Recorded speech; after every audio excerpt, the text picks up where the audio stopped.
Prepaid মিটারের অতিরিক্ত বিদ্যুৎ বিলে নাভিশ্বাস ওঠার উপক্রম বরিশালের গ্রাহকদের। তাদের অভিযোগ, ডিমান্ড চার্জ, মিটার ভাড়াসহ নানা অজুহাতে পকেট কাটা হচ্ছে।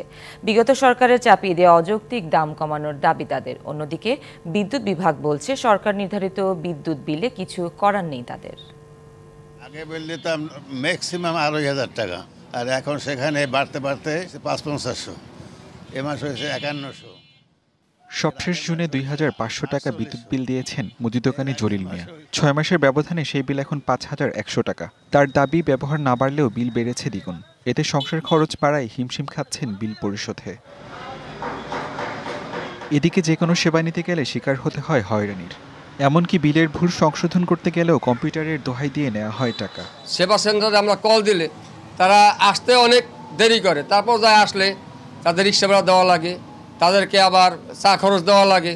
যদি চা খরচ দেয় তাহলে এটা গরিমাসি করে। স্ল্যাব করার কারণে দেখা যাচ্ছে প্রতিটা গ্রাহক আবাসিক হইলেও সে বাণিজ্যিকের বিলগুলি দিচ্ছে, ব্যবহার ঠিকই কমাই করতেছে, কিন্তু বিলটা কিন্তু তার কম আসতেছে না।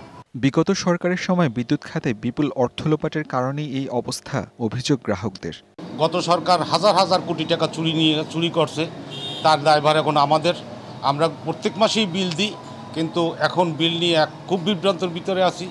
সংযোগ ছাড়াও প্রিপেড মিটার চালু থাকার অভিযোগ করলেন গ্রাহক ঐক্য পরিষদের আহ্বায়ক।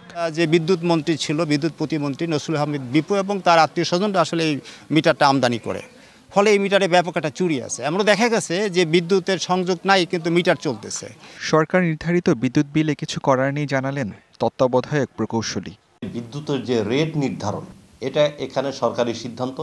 এটা বাংলাদেশ এনার্জি রেগুলেটরি কমিশন, ওখান থেকে সে নির্ধারিত হয়।